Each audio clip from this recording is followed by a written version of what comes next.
अभिमान महाराष्ट्र. लाईफ, आयुष्य, जगणं हे शब्द ऐकायला फार बरं वाटतं. पण काय असतं की हे जगणं कसं असावं हे कोणी सांगत नाही. आणि ज्याला कोणाला आपण हे विचारतो प्रत्येकाची परिभाषा वेगळी. खरं तर प्रत्येकाचं मत वेगळं आहे. काही माणसं अगदी नावाप्रमाणेच असतात. अगदी नाव अमोल असेल तर मला असं वाटतं की ती माणसं कर्तृत्वाने अमोलची अनमोल होतात, सुंदर होतात. अगदी आज मुलाखतीच्या माध्यमातून असंच एक आम्ही अनमोल रत्न शोधले. आणि हे अनमोल रत्न आहे धाराशिव जिल्ह्यातील कळंब तालुक्यातील शिराढोण या गावचे ते भूमिपुत्र आहेत. ते चांगलं सामाजिक कार्य करतात. त्यांना सामाजिक कार्याची आवड आहे. ते उत्तम वकीलसुद्धा आहेत. उत्तम या ठिकाणी शेतीची पण जाण आहे. आणि सगळ्यात महत्त्वाची बाब म्हणजे त्यांना अगदी गरीब लोकांबद्दल अगदी तळमळ वाटते. आणि या तळमळीतच त्यांचं एक वेगळं नाव निर्माण त्यांनी केलं आहे. कारण नाव निर्माण करणे, नाव करणे, बऱ्याच वेळेला लहानपणी आपल्याला आपले आई वडील विचारतात की बाळा माझं नाव करशील का. तर गंमत काय असते की नाव करणे म्हणजे नेमकं काय. तर कुठल्याही परिस्थितीमध्ये आपल्या कुटुंबाला, आपल्याला, आपल्या आडनावाला गालबोट लागता कामा नये, नाही का. फार मोठा आपल्याला होता नाही आला चालेल, पण जे आपण आहोत ते चांगलं पाहिजे. कारण असं म्हणतात की प्रत्येकालाच सूर्य होता येत नाही, पण जर प्रयत्न केले तर सूर्यफूल होता येतं, नाही का. कारण प्रयत्न करणं आपल्या फक्त हातामध्ये आहे. आपण काय होऊ, आपलं काय होईल हा विचार सोडून द्या. अगदी असंच एक सुंदर व्यक्तिमत्व आपल्या समोर आज आहे on camera. Advocate Amolji Makode. वकील साहेब, मुलाखतनामा या महाराष्ट्रातील लोकप्रिय कार्यक्रमात तुमचं स्वागत, नाही का. धन्यवाद सर. आज दिलखुलास गप्पा आहेत करतो, नाही का. काय सांगाल नेमकं की शिराढोण हे जे तुमचं गाव आहे, तसं तर या धाराशिव जिल्ह्यामध्ये काही जी मोजकी जी गाव आहेत, मोठ्या ग्रामपंचायत, त्यात हे गाव आहे तुमचं शिराढोण, नाही का. तर शिराढोण या मोठ्या गावामध्ये तुमचा जो जन्म झाला, तर बालपणीचं अमोलराव आयुष्य कसं होतं.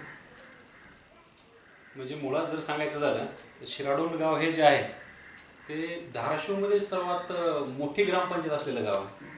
साधारणतः शिराढोणचा एरिया जर पाहायला गेलं तर जसं की इतर तालुक्यांचा तालुका जो असतो त्यांचं जेवढं क्षेत्रफळ आहे तेवढं क्षेत्रफळ शिराढोणचं आहे. 5213 हेक्टरचं क्षेत्र शिराढोणचं आहे. म्हणजे एका तालुक्याचं क्षेत्र सध्या एवढं म्हणजे थोडंफार मॅच होईल तेवढ्याला. अशा या मोठ्या गावामध्ये तुमचा जन्म झाला, तर अमोलराव लहानपण कसं होतं ते सांगा. तुमचं म्हणजे बालपणीचं आयुष्य कसं होतं. मुळात लहानपण जर सांगायचं झालं तर आम्ही म्हणजे असे काही सिल्वर स्पून घेऊन जन्म झालेला नाही आमचा. म्हणजे आपला काय जन्म श्रीमंत घरात झालेला नाही, घराण्यामध्ये जन्म नाही झालेला. मी सर्वसाधारण कुटुंबामध्ये जन्म झालेला माझं. अच्छा. पहिलीपासून ते 12वी पर्यंत एकाच शाळेमध्ये शिक्षण झालेलं माझं. आणि जेमतेम 6 एकर जमीन असलेला शेतकरी जे आहे अशा कुटुंबामध्ये माझा जन्म झालेला. ज्यावेळी घरची परिस्थिती जशी असेल तसे पोरं वागतात, अंतरून पाहून पाय पसरतात, नाही का. हो. जाणीव असते की आपले वडील काय करतात. तुमचे वडील शेतकरी, आई देखील त्यांना मदत करत असेल, नाही का. तर मग लहानपणी वडिलांचे तुम्ही जे कष्ट बघितले ते कष्ट काय होते ते सांगा. मुळात जर सांगायचं झालं तर माझ्या वडिलांचा दिवस सुरू होतो सकाळी 4:30 वाजता. म्हणजे आजही जर पाहायला गेला तर 4:30 वाजता वडिलांना जाग येते म्हणजे येतेच. 4:30 वाजता पहिल्यापासून इथे उठतात. 4:30ला उठून शेतामध्ये जाणे, गाईची धार काढणे. मला जसं समजते तसं आमच्या घरातली गौमाता कधीच हटली नाही. आमच्या घरात कंटिन्यू हे गाईचं दूध लहानपणापासूनच ते आज तक आहे. गाईचं दूध आहे. आणि वडिलांचा दिनक्रम जर पाहायला गेलं तर त्या दिवसापासून ते आजपर्यंत सेम आहे. म्हणजे आजही ते 4:30लाच उठतात. असं म्हणतात की जसा वडिलांचा व्यवसाय असेल तसं तर त्या व्यवसायाची गोडी लेकरांना पण असते. तर लहानपणी फक्त एका शाळा होतं का मग शेतामध्ये काम पण केलं आहे ते सांगा. ऍक्च्युली खरं जर सांगायचं झालं तर एक 5वी ते 6वी पर्यंत म्हणायला हरकत नाही. तर 6वी पर्यंत मी शाळा कमी आणि शेती जास्त बघत होतो. अच्छा. म्हणजे शाळेत माझं दुर्लक्षच असायचं आणि शेतामध्ये जास्तीत जास्त. वडील ग्रॅज्युएट झालेले आहेत विशेष म्हणजे माझे. बरं. त्यांना कधीच वाटत नव्हतं की मी शेतामध्ये यावं. ते मला मारून म्हणा करून काही ना काही करून मला शाळेमध्ये पाठवत असायचे. पण ते कुठेतरी मलाच म्हणजे एकतर बॅकग्राऊंड तसं आपल्याला लाभलेलं नव्हतं सुरुवातीचं, म्हणजे आर्थिकदृष्ट्या आर्थिकदृष्ट्या स्ट्रॉंग नव्हतं आपण, काही नाही. तर ती जाणीव मला कुठेतरी असायची. आणि मी वडिलांची मदत करण्यासाठी म्हणा एकदम बालवयामध्ये म्हणजे 5वीला असतानापासून मी पेरणी केलेली आहे. वडिलांच्या पाठीमागे जे खत वगैरे जे पेरायचं आहे ते पेरणीसाठी मी सोबत केलेली आहे. शेतकऱ्याच्या लेकराला शेती म्हणजे काय विचारच नसतं, कारण लहानपणापासून त्यांनी पाहिलेलं असते नाही का, कारण त्या काळ्या आईची सेवा केलेली असते. अगदी तुम्ही उल्लेख केला की सगळेच आता शेतामध्ये जे कामं असतात ते येतात, वडील त्याच्यातून जे उच्च शिक्षित नाही का, आणि काही कारणाने नोकरी केली नसेल नाही का. नाही, वडिलांना म्हणजे जॉब इंटरव्ह्यूला गेले होते त्यांनी. वडील एक गव्हर्नमेंट हॉस्पिटलसाठी इंटरव्ह्यू दिला होता. अच्छा. मात्र ते म्हणतात ना की जे वय जे असतं त्या वयामध्ये माणूस काय करतो, थोडंसं स्टायलिश राहण्याचा प्रयत्न करत असतो. म्हणजे काय असतं की योग्य वेळी योग्य निर्णय घेतला पाहिजे. घेतला पाहिजे. तो निर्णय न घेतल्यामुळे मग ती संधी चुकली त्यांची. अच्छा. आणि म्हणून मग त्यांना शेतीमध्ये काम करावं लागलं, पण त्यांनी ते प्रामाणिकपणे कष्ट केले. वडिलांनी जे कष्ट घेतले, आईने जे कष्ट घेतले ते सांगायचं. मुळात वडिलांचं मी सांगितलं याच्या अगोदर सांगितल्यासारखंच की 4:30 वाजता त्यांचा दिनक्रम सुरू आहे. 4:30 ते संध्याकाळ 6 पर्यंत कंटिन्यू त्यांनी म्हणजे कष्टच केलेले आहेत शेतामध्ये. त्यांनी असा कधी त्यांचा वायफळ वेळ घालवलेला मला तर काही आठवत नाही असं कुठं. आई ही सकाळी की नाही लवकर उठून घरचे पूर्ण आपला सडा वगैरे टाकायचा असेल, रांगोळी काढायची असतील, स्वयंपाक करायचा, देवपूजा करायची आणि शेतामध्ये जाऊन काबड कष्ट करायचे. तुम्हाला तुमच्या भावाला घडवण्यासाठी आई वडिलांनी काय केलं ते सांगा. म्हणजे काय असतं की त्यांच्या संस्कारात आपण वाढतो नाही का. हो. आणि मग त्यांचे संस्कार वेगळे असतात. हो. असं म्हणतात की आई तर खरं तर अगदी एक टीचरच आहे ती.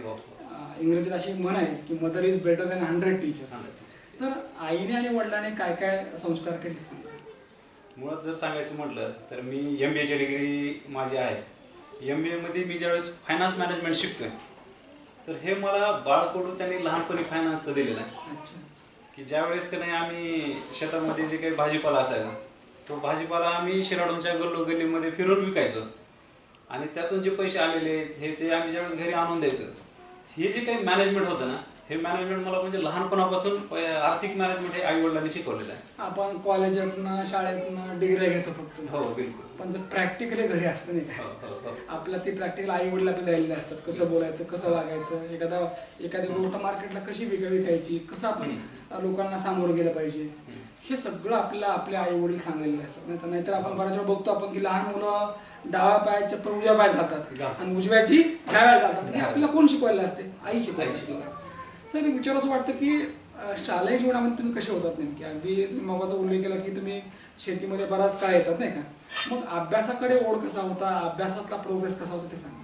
मुळात जर सांगायचं झालं तर अभ्यासामध्ये मी फारसा काही एवढा हुशार नव्हतो, कारण हालाकीची परिस्थिती असायची. मी शेतामध्येच माझा जास्त वेळ जायचा. मी शाळेत सकाळून जर गेलो तर दुपारून मला आठवत नाही, मी 8वी पर्यंत कधी मी दुपारून शाळेत गेलो म्हणून. त्या काळामध्ये कसं कधी वाटलं होतं का की काहीतरी बनवू आपण असं? नाही, म्हणजे असं माझं कधी असं वाटलंच नव्हतं की मी कधी शिक्षण घेईन. इव्हन मला 10वी झाल्याच्या नंतर काय करावं हे सध्या मी कधी विचार केला नव्हता विचार करायला. तुम्हाला त्या काळामध्ये 10वी पर्यंत लाभलेले गुरुजन असतील, तुमच्या आवडीचे विषय असतील, तुमच्या आवडीचे मित्र असतील, आवडीचा खेळ असेल ते सांगा. आता मुळात विषय असा झाला की तुम्ही जे खेळाचं म्हटलं तर खेळामध्ये मला पहिल्यापासूनच म्हणजे दुपारून शाळा बुडवायची आणि खेळत बसायची ह्या उद्योग असायचा पहिल्यापासून. आमच्या शाळेमध्ये सुरू झाला खो खोसाठीचा स्पर्धा वगैरे त्याच्यासाठी. त्याच्यामध्ये राजेश्वर बाप्पा पाटील म्हणून एक आमच्याकडे नवीन शिक्षक आलेले होते. ते प्राथमिकला होते, मात्र त्यांना आवड असायची खो खोची वगैरे.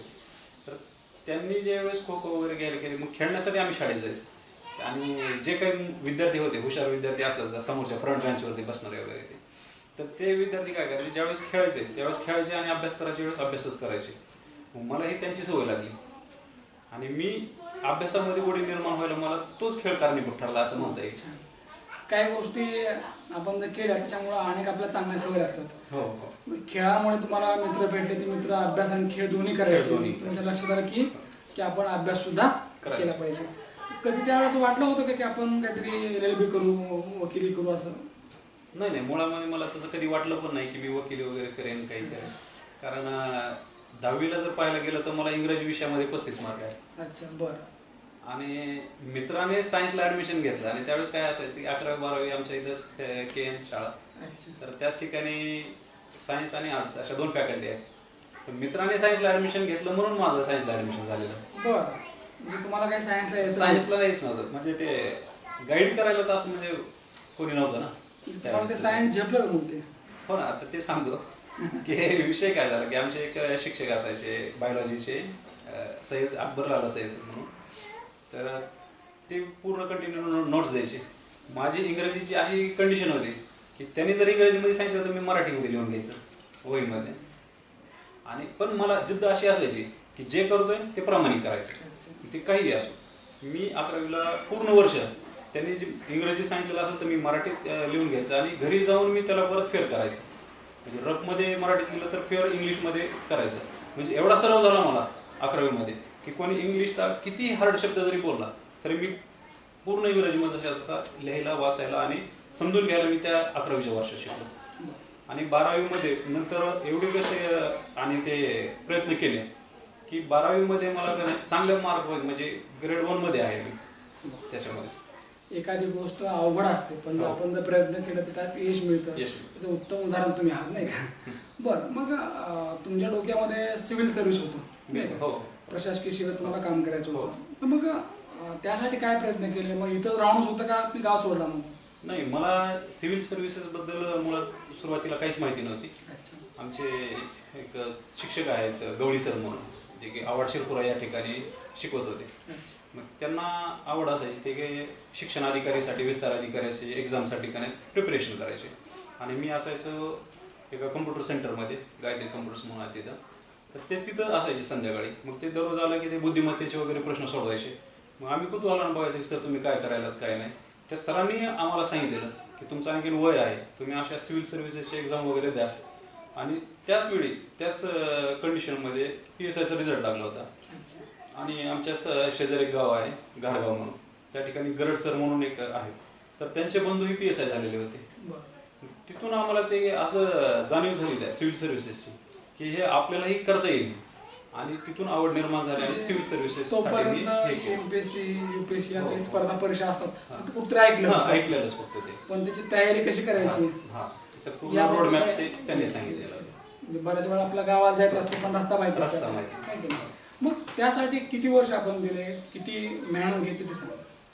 मुळामध्ये मी 2017ला इथून पुण्याला गेलो होतो. 2016 डिसेंबर 2016ला पुण्यात गेलो. मला त्यावेळेसच कंबाईनची एक्झाम होती PSI ST आणि ASO साठी. फर्स्ट अटेम्प्ट माझा होता तो. फर्स्ट अटेम्प्टमध्येच मी प्री क्लिअर केली PSIची. आणि प्री क्लिअर झाल्याच्या नंतर मेन्समध्ये 115 मार्क मला त्यावेळेस मिळाले होते आणि ओपनचं कट ऑफ होतं 116 मार्काचं. आणि त्यावेळेसच OBCचं कट ऑफ होतं 109 मार्काचं. मात्र त्यावेळेस माझ्याकडे OBCचं प्रमाणपत्र नव्हतं. आता सध्या माझ्याकडे ते OBCचं प्रमाणपत्र आहे पण माझं एज बसत नाही त्याच्यात. ज्या वेळेला आपल्या गरज होती त्यावेळेस नव्हतं. निश्चितच असो. ओकेचा विचार असं वाटतं की काय असतं की एखाद्या ठिकाणी आपण जातो, प्रयत्न करतो, पुन्हा यश येतं, पुन्हा अपयश येतं, परंतु अपयश सुद्धा आपल्याला बरंच काय शिकवतं, नाही का? एखादी म्हणजे मेहनत केलेली वाया जात नाही, हे निश्चित आहे की नाही? तुम्ही त्या 5-6 वर्षामध्ये निश्चितच मेहनत केली आहे. काय काय मेहनत केली ती सांगा आणि त्याला किती वेळ द्यायचा? जर त्या वर्षामधील जर सांगायचं झालं तुम्हाला तर मला सुरुवातीपासून वडिलांचे कष्ट वगैरे पाहिलेले होते मी. त्यांचा दिवस जसं यापूर्वी सांगितलं 4:30ला सुरू व्हायचा, तसं मी त्या वेळेस 6 वाजता उठायचं. 6 ते 7 वाजेपर्यंत 7 वाजता बरोबर लायब्ररीच्या समोर मी असायचो. सकाळी 7 वाजेपासून ते संध्याकाळी लायब्ररी बंद होईपर्यंत मी कंटिन्यू लायब्ररीमध्ये असायचो. मग तो जेवणासाठीचा वेळ वगैरे हा जर सोडला तर माझा इतरत्र वेळ कुठं मी घालवलेला नव्हता त्यावेळेस. कंटिन्यू म्हणजे प्री निघण्याचं माझं कारणच तेवढं होतं की मी जी 5 महिन्यामध्ये प्री काढलेली होती, कारणच ते होते की सकाळी 7 ते संध्याकाळी 11चा माझा फॉर्म्युला कंटिन्यू असायचा.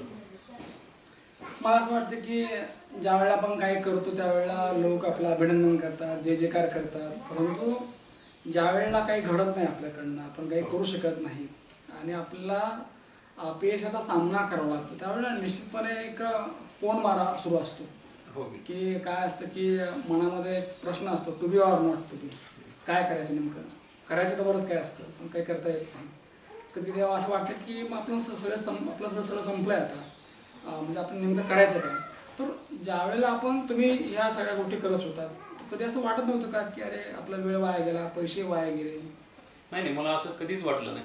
कारण हां, ज्यावेळेस मला अपयश आलं त्यावेळेस मी गावाकडं नाईलाजानं मला यावं लागलं. अच्छा गावाकडे आल्याच्या नंतर ज्यावेळेस मी काही शिक्षण घेतलेलं आहे हे सगळं मला वेस्टेज वाटत होतं. म्हणजे अच्छा हा पूर्ण माझा वेळ जो घालवला मी, हा माझ्या आयुष्यातला खर्चिक गेला, म्हणजे विनाकारण वाया गेला असं मला भरपूर वेळा वाटायचं. पण सध्याच्या परिस्थितीमध्ये जर पाहायला गेलो तर माझं LLB झालेलं आहे. ज्यावेळेस मला शब्दरचना करायची किंवा इतर काही समाजामध्ये काही गोष्टी बदल घडवून आणायचा असेल तर मला आज त्या MPSC मध्ये जे काही मी अभ्यास केलेला आहे, जे काही समाजसुधारक वाचलेले आहेत, त्या संपूर्ण समाजसुधारकांचे जे विचार आहेत ते आज विचार माझ्याजवळ आहेत आणि त्या विचाराच्या जोरावरती आज मी जे काही करतोय ते माझ्या प्रत्येक गोष्टीला यश येतं. पुण्यामध्ये तुकारामजी मुंडे साहेबांचं तुम्ही भाषण ऐकलं नाही का? हो. त्यांचं मार्गदर्शन, हो. आणि त्याचा तुम्ही प्रभावित झाला असं उल्लेख केलाय. तर Yes. काय कसा नेमका योग आलता हा? मुळात विषय असा होता की तुकाराम मुंडे साहेब पुण्यामध्ये एका सभागृहामध्ये आम्हाला संबोधित करण्यासाठी आलेले होते. अच्छा. आणि मला पहिल्यापासूनही तुकाराम मुंडे साहेबांबद्दल आदर होता. ज्यावेळेस पंढरपूरला वगैरे ते होते तर ऐकून होतो की तुकाराम मुंडे एक व्यक्ती आहेत. लहान होतो त्यावेळेस आम्ही, असं काही म्हणजे हे नाही, तर त्यांच्याबद्दल ऐकून होतं आणि प्रत्यक्षात त्यांना पाहायचा योग मला पुण्यामध्येच पहिल्यांदा आला. मी आवर्जून माझा अभ्यासातला वेळ काढून मी त्या सभागृहामध्ये पोहोचलो आणि त्यांचं म्हणजे विचार ऐकण्यासाठी थांबलो होतो. तर त्यांनी जे विचार त्या ठिकाणी मांडले ते खूप मोलाचे होते. माझ्या आयुष्यामध्ये परिवर्तन जर माझ्या विचारामध्ये जर घडून आलेलं असेल तर त्यात सिंहाचा वाटा मी तुकाराम मुंडे साहेबांचा नक्कीच मानेन. निश्चितच, कारण विचार चांगले ऐकले की आपण चांगला विचार करतो. नक्कीच. साहेब, विचार असं वाटतं की मग सगळं हे सुरू असताना मग अचानक दुसरा तुम्ही टर्न घेतला खरं तर, नाही का? कारण आयुष्यामध्ये बरेच टर्न असतात. मग वकील LLB पूर्ण करावी, आपण LLB गेलं पाहिजे असं का वाटलं नाही? विषय असा झाला होता की आमच्या गावातील एक सज्जाद शेख म्हणून एक व्यक्ती आहे, त्यांनी विषप्राशन केलेलं होतं. ते विषप्राशन केलेलं असताना ज्यावेळेस त्यांना सिव्हिल हॉस्पिटलमध्ये घेऊन आलो होतो आम्ही, तर त्या सिव्हिल हॉस्पिटलचे डॉक्टर अक्षरशः म्हणजे मध्य अवस्थेमध्ये होते. त्यांनी त्याच्यावरती उपचार न करता त्याला सिव्हिल हॉस्पिटल लातूर येथे रेफर केलं. दुर्दैवानं त्या व्यक्तीचा अंत झाला त्याच्यामध्ये योग्य ट्रीटमेंट वेळच्या वेळेला न भेटल्यामुळे. आणि त्यांच्या विरोधात कारवाई करण्यासाठी मी जेव्हा लढाव करायचं ठरवलं होतं तर त्यावेळेस मुंबईचे चव्हाण म्हणून एक ॲडव्होकेट आहे, तर त्यांच्याशी माझा संपर्क झाला होता. तर त्यांनी माझी तळमळ पाहून मला सल्ला दिला होता त्यांनी की साहेब म्हणले, तुम्ही काय करा, तुम्ही LLB नक्की अवश्य करून घ्या, कारण तुमची जी समाजाबद्दलची तळमळ आहे, जे काही तुमचे विचार आहेत ते मला समाजाला तुम्ही योग्य दिशा द्याल मला असं वाटतं. आणि केवळ त्यामुळेच मी LLBला ॲडमिशन घेतलं होतं. चला, आपल्याला कोणतरी मार्ग दाखवतोय ही जाणीव मला त्यावेळेस झाली होती. सर, विचार वाटतं की ज्या वेळेला हे सगळे शिक्षण वगैरे तुम्ही मगाच उल्लेख केला की ज्या वेळेला आपल्याला गावाकडे द्यायचं असतं नाही का, तर प्रश्न विचारणारे अनेक लोक असतात नाही का? मग तुम्हालाही ते वाटलं असेल की आता आपल्याला कोणतरी विचारणार आहे बाबा, मग काय लोकांना तोंड द्यावं आपण. तर इथं आल्यानंतर मग आयुष्य कसं बदलते सांगा, कारण आता जे चाललं ते खूप चांगलं चाललं आता. तर इथं आल्यानंतर मग बराच काळ अगदी शांत होतात का मग परत नव्याने सुरुवात केली? मुळात माझा स्वभाव हा आक्रमकता होती अगोदर सुरुवातीला, पण ती आक्रमकता माझ्या मनातून कधी बाहेर येत नव्हती. अशी जास्त असं म्हणजे उग्र स्वरूप माझं नसायचं. फक्त आतून चिड, आतमधून चीड भयंकर असायची. एखाद्या व्यवस्थेबद्दल किंवा एखाद्या गरीबावरती अन्याय होत असेल तर ती चीड जी आहे त्याला चांगल्या पद्धतीने कायदेशीर बाजूनं कशी मांडायची ही मला LLBने शिकवलेलं. अच्छा, मग आता कायदेशीर बाजूनच लढतायत. आता मी प्रत्येक मुद्दा जो काही सर्वसामान्यांच्या हक्काचा, गोरगरिबांच्या हिताचा निर्णय असेल तो लढा लढण्यासाठी मी पूर्ण कायदेशीर बाजूने पूर्ण तयारी करूनच लढतो. विधी क्षेत्रामध्ये तुम्ही LLB ही जी पदवी पूर्ण केली नाही हो, का, त्या प्रॅक्टिससाठी लागणारी, आणि आता त्या पदवीचा, त्या शिक्षणाचा उपयोग अगदी ज्यांना गरज आहे, ज्या अडचणीत आहे, ज्यांना वाटतं की अन्याय होतोय त्यांच्यासाठी वकीलसाठी उभारतात. खरं तर यात तुम्हाला ₹1 सुद्धा कमवायचा नाही. तुमचं मी कौतुक करतो. एकीकडे तर लोकांना पैसे खूप कमवायचे आणि एकीकडे आपल्यासारखी माणसं आहेत की म्हणजे अनमोल माणसं आहेत की ज्यांना काही नको, हे फक्त लोकांसाठी काम करूया ही भावना आहे. तर मग ज्या वेळेला असं आपण काम करतो, असं म्हणतात की या कलियुगामध्ये, आताच्या युगामध्ये, आता कलियुग म्हणण्यापेक्षा आपण म्हणूया या बदललेल्या काळामध्ये नाही का, की चुकीच्या गोष्टी केल्यानंतरच शिक्षा मिळते असं नाही. कधी कधी खूप चांगलं म्हणजे गरजेपेक्षा जास्त चांगलं वागलात तरी शिक्षा मिळते. तसं तुम्हाला काय अनुभव येतो का? बिलकुल. मी या ठिकाणी एक सांगू इच्छितोय की ते एक मन आहे, देणाऱ्याने देत जावे, घेणाऱ्याने घेत जावे. वाह वाह. कधी कधी असं होतं की घेणारा देणाऱ्याचे हात पण घेत असतो. अशा पद्धतीचे अनुभव मला अनेक वेळा आले. कारण क्षुल्लक क्षुल्लक गोष्टीसाठी सध्या ज्यावेळेस आपण समजा विनामूल्य सेवा देतो एखाद्याला, तर छोट्यातली छोटी गोष्टही त्याला समजत असते ती पूर्ण, पण विनाकारण रात्री अपरात्री फोन करणं असेल समजा, असं आहे तसं आहे, त्यात काही तथ्यही नसतं, असंच विनाकारण म्हणजे सोशल वर्कर कुणाला म्हणायचं तर असं म्हणजे त्याला सोचतं त्यानं सोशल वर्क करावं. कारण काय असतं, एक समाज आहे, समाजातली वेगवेगळी माणसं असतात, कोणी सहज आपली चेष्टा पण करायला असतं, कुणाला खरंच गरज असते, आणि मुळामध्ये ज्याला गरज असते तो रात्री बिरात्री काही फोन करत बसत नाही, तो डायरेक्ट घरीच येत असतो आपल्या, कारण सांगायचं असते ना. आणि असू द्या, वेगवेगळी माणसं असतात, जग राठी आहे, नाराज करत नाही, मला माहिती आहे. मग दुसरा मुद्दा असा आहे की असं एक हिंदीत म्हणतो बरं का, घोडा अगर घास से दोस्ती करेगा तो खाएगा क्या. म्हणजे आपण जर सतत या ठिकाणी घरावर तुळशीपत्र ठेवली आपण, नाही का, तर मग खायचं प्यायचं काय नेमकं, म्हणजे मुद्दाम विचारतो. कारण तरुण आहात, उमेदीचा काळ आहे आणि 4 पैसे कमवायचा सुद्धा काळ आहे, तर मग त्याचं काय धोरण आहे नेमकं? मुळात मी रेणा सहकारी साखर कारखाना या ठिकाणी जॉबला आहे. आम्हाला पहिली गोष्ट म्हणजे मी माझं जे काही उदरनिर्वाह आहे तो मला माझी जी सॅलरी येते त्या सॅलरीतून माझा उदरनिर्वाह भागतो. म्हणून मला एकतर म्हणतात ना ते की माणसाच्या गरजा जर कमी असतील तर तुम्हाला अपेक्षा राहत नाही, तुमचा स्वार्थ मोठा होऊ शकत नाही. त्यामुळे एकतर मी सुरुवातीला सांगितल्यासारखं मी एकदम म्हणजे ग्रासरूट पासून आलेलो आहे. मी काय असं म्हणजे सिल्वर स्पून घेऊन जन्म घेतलेला नाही. मी म्हणजे गल्लोगल्ली जाऊन भाजीपालाही विकलेला आहे आणि हाय क्वालिटी प्रोफाईल मध्ये पण राहिलेलो आहे. ज्याच्या गरजा कमी आहेत ती व्यक्ती समाधानी असते. कारण काय आहे साहेब की एका समोर किती शून्य लावायचे हे ज्यानं त्यानं ठरवायचे का. एका समोर एक जरी शून्य लावला तरी भागते, 2 लावले तरी भागते, 3 लावले तरी भागते, 4 लावले तरी भागते, पण काही लोकांना किती शून्य लावले तर भागत नाही. मला असं वाटतं की तुम्ही तुमचं जे आयुष्य आहे त्या आयुष्यात तुम्ही समाधानी आहात. तर एक विचार असं वाटतं की बऱ्याच वेळा काय असतं की हल्लीची जी समाजसेवा आहे किंवा आपण जे आव्हान देतो नाही का, आपण जे कायदा सुव्यवस्था म्हणतो ना आपण की आता कायद्याने आम्ही चालतोय, तर बऱ्याच वेळा चांगलंही काम केलं तर लोक आपल्या अंगावर राहिले असतात. कारण आपण जे करतोय ते काही लोकांना बरं वाटतं. का बरं वाटतं ते खरं असतं म्हणून, पण ते काही लोकांना खरं पण बरं वाटत नाही. काही लोकांना बरं खरं वाटतं, काही लोकांना खरं सुद्धा बरं वाटत नाही. मग ज्या वेळेला काही लोकांना खरं हे बरं वाटत नाही त्यावेळेला काय करता? हा एकदम म्हणजे असा कॉन्फ्लिक्ट क्वेश्चन आहे तुमचा. तरी जरी सांगायचं झालं याच्यावरती, तरी असे जे काही मानसिकतेचे आहेत लोक समजा, यांना सुरुवातीला तर आपण पेशन्स ठेवूनच सगळ्या गोष्टी हँडल करून त्यांना नेमकं मुळात त्यांची अपेक्षा आपल्याकडून काय आहे हे जाणून घेण्याचा प्रयत्न करत असतो आणि नंतरच त्याच्यावर त्यांच्या सोयीनुसार त्यांना गोष्टी सांगत असतो. कधी कधी टोमणे मिळतात बरं का, कारण आता टोमणे मारायला समोर आवाज काय नाही, आता सोशल मीडिया आलेला आहे. कधी हा टोमणा फेसबुकवर असतो, कधी हा व्हॉट्सअपवरून असतो, कधी हा फोनवरून असतो. मग काय याला कसं सामोरं जातं? मुळात तुम्ही जे क्वेश्चन विचारलं ते एकदम म्हणजे खूप छान झालं की हा माझ्यासाठीच नाही तर भरपूर जणांना अशा पद्धतीचे टोमणे मिळतच असतात. ज्यावेळेस माझं शिक्षण सुरू असायचं, आता मी BCS केलं, MSc केली, LLB केली, MBA केलं झालं, तर ज्यावेळेस ह्या अशा डिग्र्या माझ्याकडे येत असतात त्यावेळेस काही समाजातील लोक आहेत की ते उपरोधिकपणे असं म्हणतात, काय ना वकील साहेब तर काय डिग्र्याच घ्यायले बाबा. म्हणजे त्यांचा बोलायचा टोन असतो तो समजून येतो आपल्याला काय आहे काय नाही तो. मात्र मला एक असं वाटतं की भलेही डिग्री किती घेत असेल काही असेल, माझी एक इच्छा आहे की TC हा बसून ठेवायचा नाही आपला.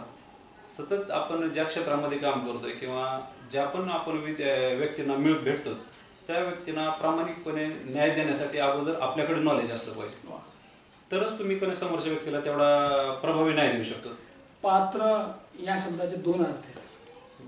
पात्र म्हणजे लायक असणे आणि दुसरं पात्र म्हणजे आपण जे लग्नात त्याच्यावर जेवतो ना ते एक पात्र असते. जी माणसं पात्र आहेत ती आपल्याकडे चांगल्या नजरेने बघतात आणि जी माणसं फक्त पात्र असतात त्यांच्या नजरेमध्ये काय असतं की बाबूजीला पत्र पालतं, बाकी त्यांना काही घेणं देणं नसतं. असो, जग राहते आहे, चालत असते. मला असं वाटतं की आपण जे करतो ना, जे आपल्या मनाला बरं वाटतं ते आपण केलं पाहिजे. मी तोच तुम्हाला प्रश्न विचारतो की तुम्ही जे हे करतायत सामाजिक कार्य, सल्ला देणं असेल, एखाद्याला मदत करणं असेल, एखाद्याला दवाखान्यात घेऊन जाणं असेल, नाही का, तर याच्यातनं काय मिळतं? याच्यातून मी फक्त एका शब्दात सांगेल, याच्यामधून माझा समाधान, मन समाधान आहे. मी जो काही आनंद आहे तो आनंद मला जो मिळतो तो परमोच्च आनंद मला फक्त केवळ याच गोष्टीतून मिळतो. समाजसेवेची व्याख्या हल्ली काय झाली की करायचं थोडं आणि दाखवायचं जास्त, अशी एक भावना आहे. आणि हे करत असताना कुठंतरी अगदी ताकाला जाऊन अगदी भांडं लपवलेलं असतं.